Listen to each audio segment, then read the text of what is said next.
Queen cosplay, and if you can't tell, I really like sharks. They're beautiful, beautiful, majestic creatures, and we learn so much new things about them every single day. I also am exceptionally self-indulgent and love Jaws, Deep Blue Sea, and all of those killer shark movies. While yes, the original Jaws did bring about a huge wave of fear of sharks and calls to kill sharks and damages to the ecosystem by killing sharks, at the same time, the film and the original novel also inspired a lot of people to become scientists as well. And I really also like video games too. So I want to talk about sharks in video games. Slight disclaimer, I'm not going to be able to mention literally every single shark in a video game ever created. That's just not physically possible. So if I miss talking about your baby boo favorite or the scariest thing you've ever seen in a video game that happens to be a shark, I apologize. Let me know down below in the comments who your favorite video game sharks are, and if I missed any. I would love to be exposed to more shark video games, or video games that just so happen to have sharks in them. Now growing up, I was not always this massive shark lover that you see before you today. I was downright terrified of sharks growing up. I used to have a very awful reoccurring dream for about a little over a month when I was younger, where I would dream about sharks that were the size of buses swimming in a bottomless black water lake. Horrifying. Lo and behold, later on when I was a teenager, when I had pretty much gotten over that fear of sharks and it had become more of an awe of them, partially I would say thanks to Finding Nemo and how amazing Bruce the shark was as a character. Not only is he funny, silly, fish are friends, not food, but he also showcased that sharks are just little guys trying to mind their own business.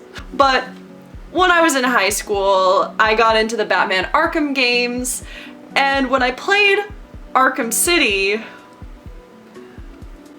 my nightmare pretty much was brought to life. There's a sequence where you have to go rescue Mr. Freeze from the Penguin. I'm going to avoid further spoilers. If you have not yet played that masterpiece of a video game, I highly recommend checking out the Arkham video games if you have not. They're not just good Batman or superhero games, they're just amazing video games point blank in general. But there is a sequence where you are chasing after the Penguin in a museum and you come across a frozen over lake with a very large friend, happily named Tiny. Let me tell you, the fear that coursed through my body playing that game sequence for the first time and dealing with Tiny and walking across the ice, horrifying. Like, wow, thank you developers for pickpocketing that exact very specific nightmare from my childhood brain and placing that in a Batman video game.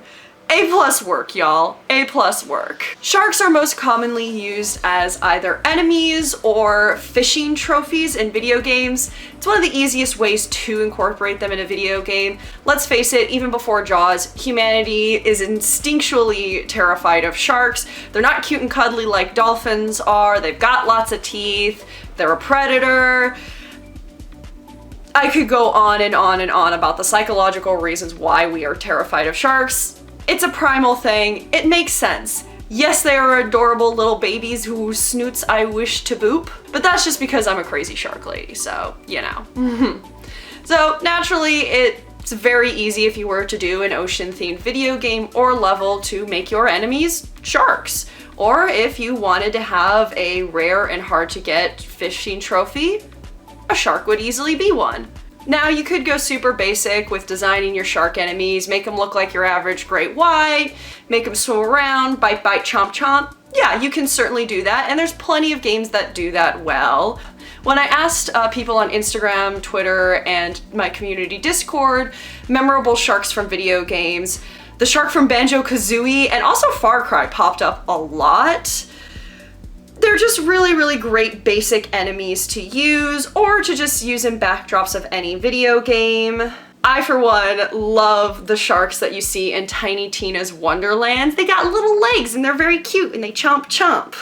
Most of the time, a lot of designers and developers will just kind of use a basic great white shark design, just like most filmmakers will use a great white shark for shark-themed films. It's recognizable, it's terrifying, add a couple more teeth to it, you're good. You could even spice it up a little bit like the sharks in the first Resident Evil video game, Neptune. Now the original 1990s Resident Evil, they wanted to include Neptune in the first game. However, due to time, budget, just overall feasibility for the game, they were not able to include them. Something that I absolutely adore about the remake for the Resident Evil 1 game is that they were able to actually include Neptune in the game. Something that was initially a secret that was initially intended to be there but wasn't, now being added in a remake, that was something I felt was a really, really great choice to honor the original game and elevate it just like a true remake should do. And let's face it, Neptune is terrifying. It's shark, but bigger and more teeth and more spiky designs. A+. And they could have very easily done like a basic zombie shark, but no, they were like, let's make it mutant and let's make it terrifying, and I am 1000% here for it.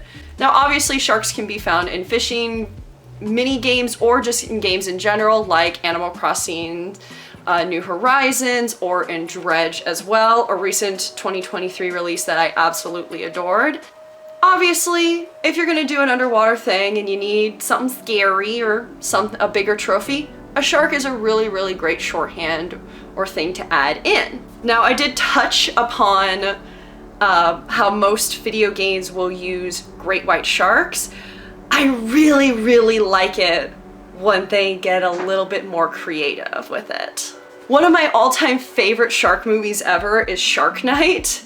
It's a really funky premise, could never ever happen in real life. A bunch of different sharks all inside of a tiny lake. Sure, whatever. But the reason why it's one of my favorite shark movies ever is not just because it's got the actress who played Aquamarine in it, which makes it funny, or the fact that it's got one of the most advanced and interesting and just beautifully made shark animatronics out there. It's the fact that they didn't just use great whites. They got creative with it. They used a hammerhead, they used mako, they used cookie cutter sharks!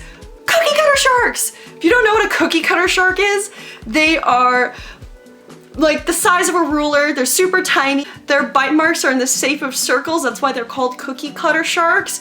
They gain calcium by eating, like by swallowing their own teeth. They're really cute! I just like cookie cutter sharks, okay? So how creative is that and how cool is that? Like, yes, the rest of the movie is just so... It sure is a movie. But the creativity and choice to not just use great white sharks really still sticks out to me to this day.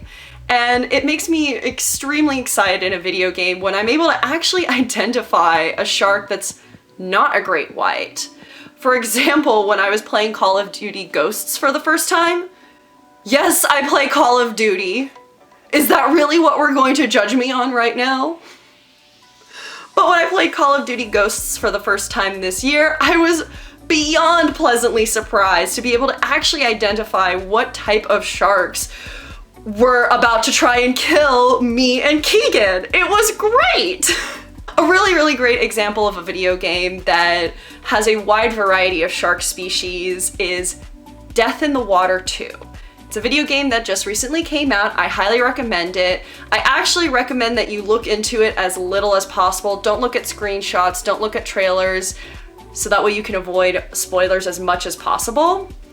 But it has a wide variety of shark species, ranging from blacktip reef sharks, one of my personal favorites, all the way, of course, to makos, the great white, so on and so forth.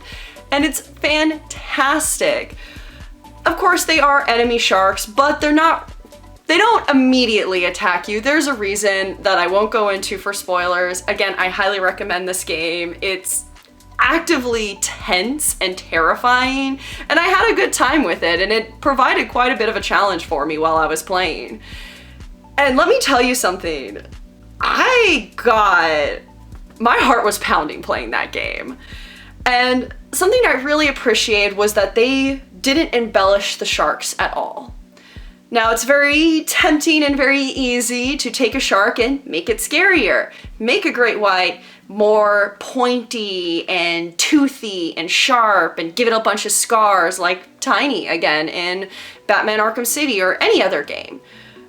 But these were just straight up recreations of sharks, and great white sharks are actually, can sometimes be a lot more rounder than people may picture them in their minds to be. And when you look at them head on, they kind of look a little bit derpy and silly, and it's part of why I love them. They're just so cute.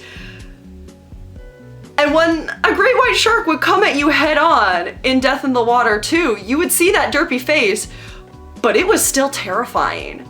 There was a couple moments where I would kind of look and I could see just a large shape, very, very faint on the screen, and it was terrifying. Perfectly encapsulated that fear, that just primal fear.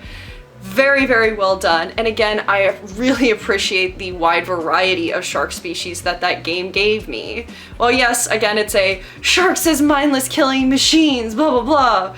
You could look at it that way, or you could celebrate it for, again, being creative and really, really putting actual sharks in a video game. I highly recommend Death in the Water 2. It was a good time. If you're a Twitch streamer, I can guarantee you will get a good Twitch stream out of it. Even though I never streamed it, again, I highly recommend it. Obviously, there's a million other shark enemies that I could reference, again, going back to Banjo Kazooie, but that would be a 5-hour video if I were to try to do that. So let's talk about how other ways sharks can be used in video games. We don't very often get to see sharks as allies in video games. It's just not something we get very often. Oh no, my light! I really hope it's not... Oh, it's running out of battery, that sucks. Obviously, any video game that has to do with Finding Nemo, you're gonna get Bruce the shark in it. You'll probably get a swim away sequence where you're swimming away from him. It's a classic. We love Bruce in this house, absolutely. One shark that immediately comes to mind is Albert from Spiritfarer. He very much has that Bruce energy and tells really bad dad jokes. I love him. Albert is easily my favorite character in Spiritfarer. And it's not just because he's a shark. He acts as the character where you go to do upgrades to your boat. Spiritfarer is a beautiful, gorgeous game about being a Grim Reaper and helping souls pass along into the afterlife. But most of the time, if a shark isn't immediately trying to kill you, they're just good for background pieces, like in Man of Medan, or sometimes you can see him in the background in the BioShock games or so much. Hi, hey, I'm not gonna bite the hand that feeds me. I want to be excited about literally any shark I can get in a video game. Just saying, we don't really have too many companion shark characters in games. I need more. I desperately, desperately need more. Finally, we come upon the third way we can get sharks in video games, which is where you, the player, are a shark. Again, we don't have too many of these, but the ones we got are fun. One of the first ones that actually comes to mind is a silly little sequence in What Remains of Edith Finch. I don't want to spoil the context of why you are suddenly a shark in that game, but it's a very interesting sequence. Of course, I would be remiss if I did not talk about the PlayStation 2 Jaws video game. It's not hailed as a great game, but it is a game.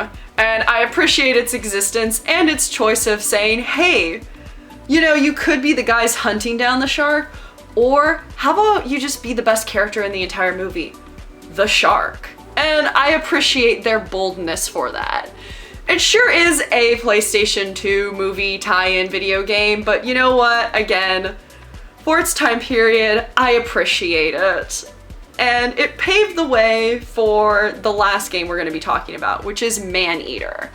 Maneater is a game that absolutely makes me smile. The second it was announced at E3, I got excited. I followed every single news down to its release, pre-ordered, played it on day one. I own it on multiple platforms. I love this game. It is narrated by Chris Parnell, which I know a lot of people know him from Rick and Morty, but for me, he will always be Dr. Spaceman from 30 Rock, spelled Dr. Spaceman. The shark is now an adult, and she should probably spend less, save more, and start researching indexed mutual funds. His narration is fantastic, and he tells you about various shark facts as you're playing through the game, like a nature documentary. The premise of the campaign story is you are a little bull shark and your mom gets killed by some mean fishermen, so you go on a quest for revenge, and I love it. The game's choice of starting you off as a bull shark is a fantastic creative option because bull sharks are one of the few species of sharks out there that can swim in both freshwater and saltwater. It is actually theorized that a bull shark was responsible for the New Jersey Shore shark attacks that inspired Peter Benchley to write Jaws, because several of the attacks were in freshwater, where the first one was in saltwater. So, bull shark. However, as you go through the game, you can upgrade, get bigger, eat more things, eat people, do fun challenges. You can even change your shark's design to be a hammerhead or have electrical powers. It just goes crazy. It's campy, it's fun. It's really delightful to explore the map. Anytime a open world video game makes me want to actually explore everything is both rare and exciting. I like open world games, but sometimes I get really tired by them, and it takes a lot for me to want to engage with that world.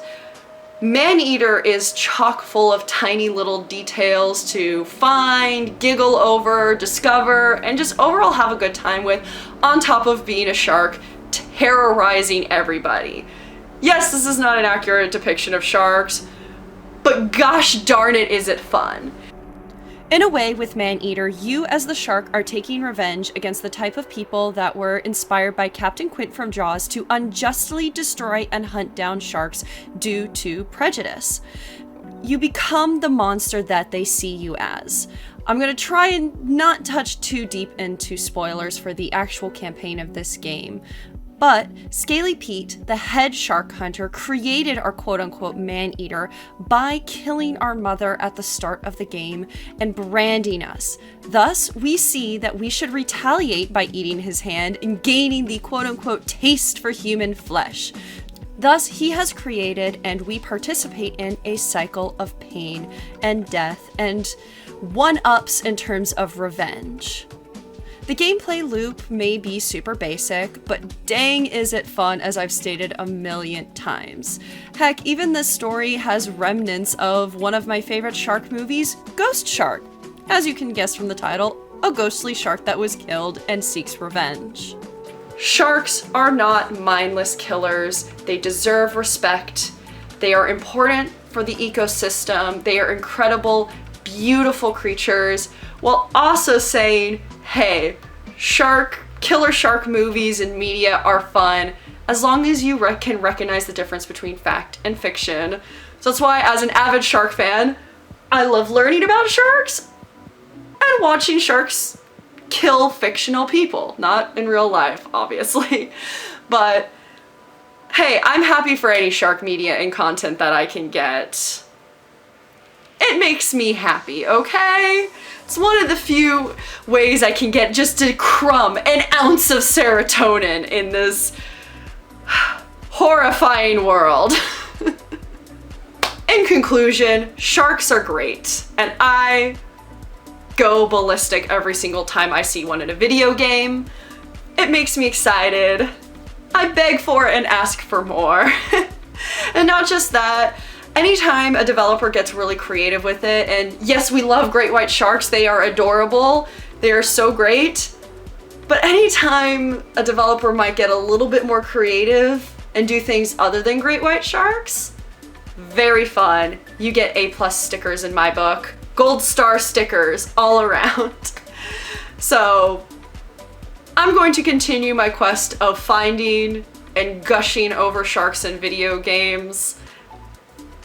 It makes me happy. I love nautical themed video games in general, so when you add a shark in, I am just extra happy. Hopefully in today's video I got you to check out a couple of new video games that just so happen to have sharks in them or are all about sharks. Maybe I got you interested in learning more about sharks, or I taught you something new about sharks that you just didn't know yet. Thank you so much for watching this video and making it to the end. It really means a lot since this is a bit of a niche topic and one that I care a lot about and love to gush about. So if you want to watch more videos like this, please do give me a like. Make a comment on who your favorite video game shark is or one that truly terrified you. Subscribe if you wanted to watch more videos that I make about silly and random video game topics, and hopefully I'll see you next time. Don't let the scary monster sharks bite. Nom nom. Bye!